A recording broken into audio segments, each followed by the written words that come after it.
अयोध्या नगरी एक बार फिर से अध्यात्म, श्रद्धा और भक्ति के महासागर में डूब गई है, जहां भगवान श्री राम के भव्य मंदिर में द्वितीय प्राण प्रतिष्ठा कार्यक्रम का आयोजन 3 जून से 5 जून तक किया गया। यह अवसर न केवल धार्मिक दृष्टिकोण से महत्वपूर्ण है, बल्कि सांस्कृतिक और राष्ट्रीय एकता का प्रतीक भी बन गया है। देश और विदेशों से आए लाखों श्रद्धालुओं की उपस्थिति ने यह स्पष्ट कर दिया है कि अयोध्या अब केवल एक तीर्थ नहीं, बल्कि एक वैश्विक आध्यात्मिक केंद्र बनता जा रहा है।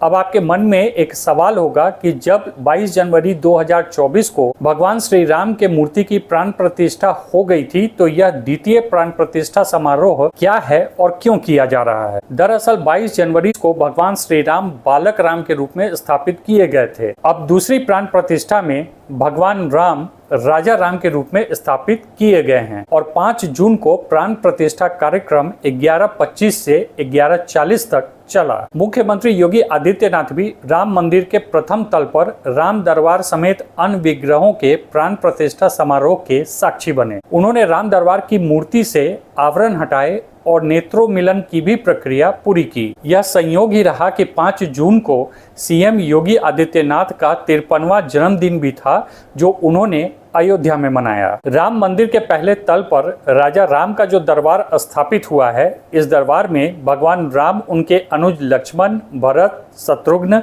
माता जानकी और सेवक हनुमान के साथ हैं। राम दरबार को गढ़ने वाले प्रख्यात मूर्तिकार सत्यनारायण पांडे बताते हैं कि राम दरबार के निर्माण के लिए संगमरमर की जो शिला चयनित की गई, वह करीब 40 साल पुरानी है। उनका दावा है कि 1000 साल तक राम दरबार की मूर्ति सुरक्षित रहेगी।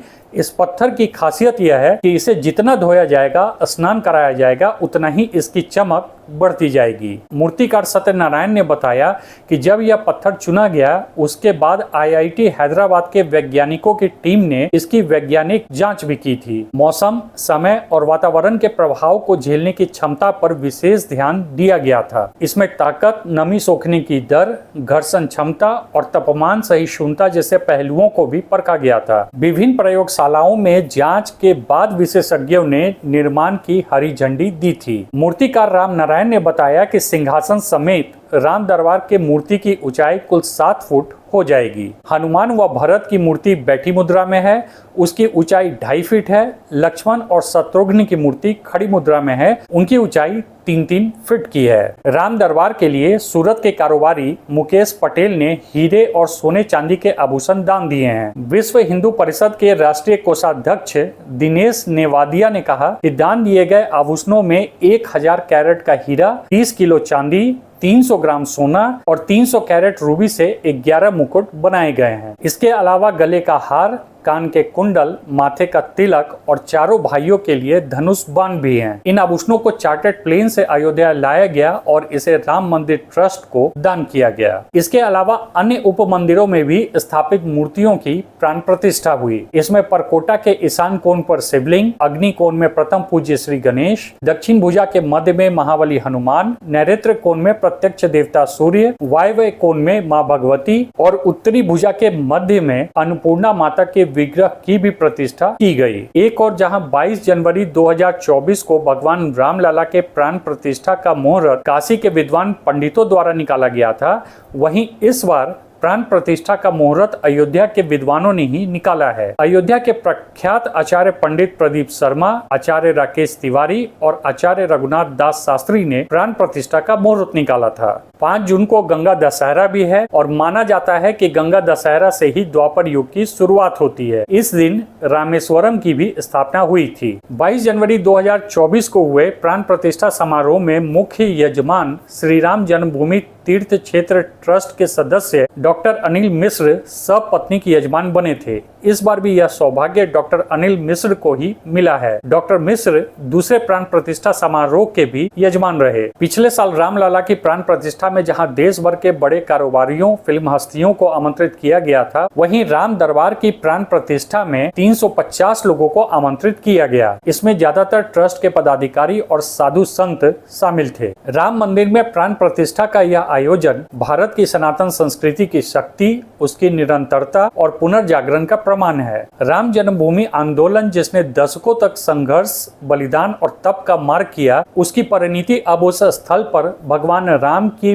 प्रतिष्ठित मूर्ति के रूप में हुआ है। यह आयोजन हर उस भारतीय के लिए गर्व का विषय है जो भारत की संस्कृति, विरासत और धार्मिक आस्था में विश्वास रखता है। इसके अलावा राम मंदिर की इस द्वितीय प्राण प्रतिष्ठा का वैश्विक संदेश भी गया है। विदेशों में बसे भारतीयों ने इस आयोजन को ऑनलाइन माध्यमों से देखा और अपनी श्रद्धा अर्पित की। इस अवसर पर मंदिर परिसर में डिजिटल प्रसारण, बड़ी स्क्रीन, अनुवाद सेवा और विभिन्न भाषाओं में व्याख्या की भी व्यवस्था की गई थी, जिससे कि हर स्तर के भक्त इस आध्यात्मिक यात्रा का हिस्सा बन सके। आने वाले समय में यह मंदिर भारत ही नहीं, पूरी दुनिया के लिए धर्म, संस्कृति और आध्यात्मिक चेतना का केंद्र बन जाएगा। राजा राम अब अयोध्या में पूरी श्रद्धा और वैदिक विधि के अनुसार प्रतिष्ठित हो चुके हैं और यही वह क्षण है जिसका देशवासियों को वर्षों से इंतजार था। अब अयोध्या में केवल राम नहीं, राम राज्य की कल्पना भी आकार ले रही है। आपको बता दें कि राम जन्मभूमि अयोध्या से जुड़ा विवाद भारतीय इतिहास का सबसे लंबा, संवेदनशील और भावनात्मक मुद्दा रहा है, जिसने देश की राजनीति, समाज और न्याय व्यवस्था को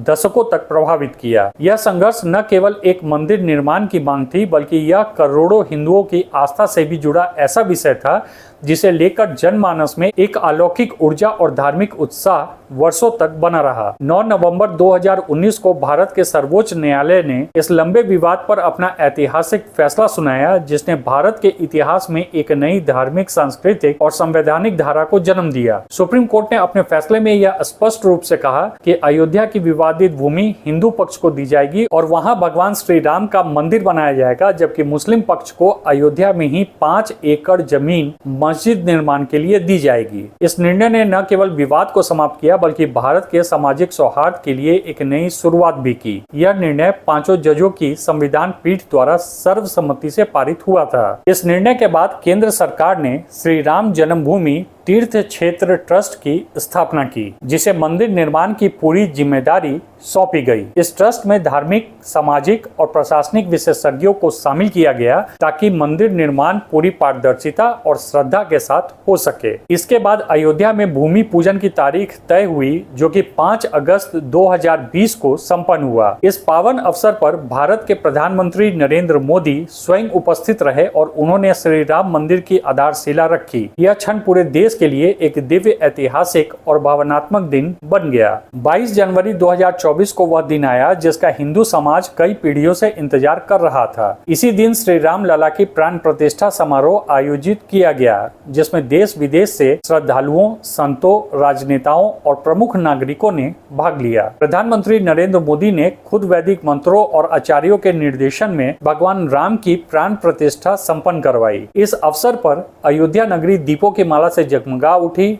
हर गली, हर मंदिर, हर घर राममय हो गया। पहली प्राण प्रतिष्ठा में भगवान श्री राम के बालक स्वरूप को गर्भगृह में विधिवत विराजमान किया गया और नियमित पूजा पाठ की शुरुआत हुई।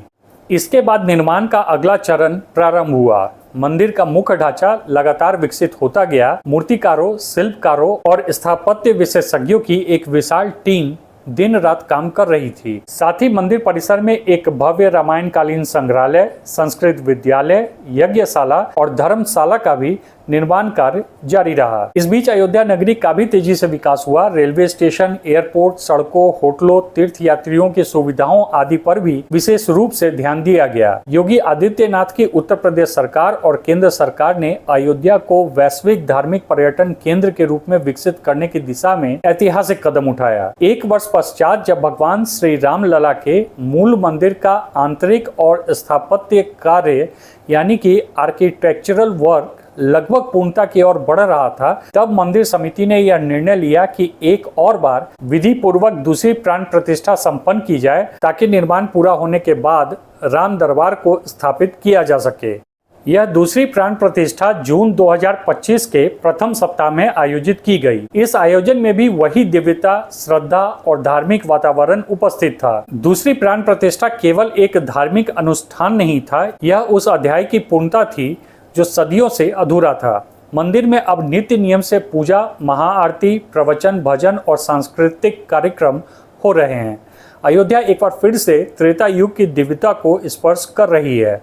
श्रद्धालु दूर दूर से आकर रामलला के दर्शन कर रहे हैं और भारत की सांस्कृतिक चेतना एक बार फिर से जागृत हो चुकी है। राम मंदिर केवल एक ईंट और पत्थर की संरचना नहीं है, यह करोड़ों भारतीयों की आस्था, संघर्ष और विश्वास का प्रतिफल है। यह मंदिर उन कार सेवकों की कुर्बानी की गाथा भी है जिन्होंने अपनी जान दी। यह उन न्यायप्रिय न्यायाधीशों की नीतिपूर्ण निर्णय की स्मृति भी है। यह मंदिर उन संतों के वर्षों के प्रयास का प्रमाण है जो सत्य और धर्म के मार्ग पर अडिग रहे। यह मंदिर भारत की न्याय व्यवस्था, लोकतांत्रिक शक्ति, धार्मिक सहिष्णुता और सांस्कृतिक गौरव का प्रतीक भी बन चुका है।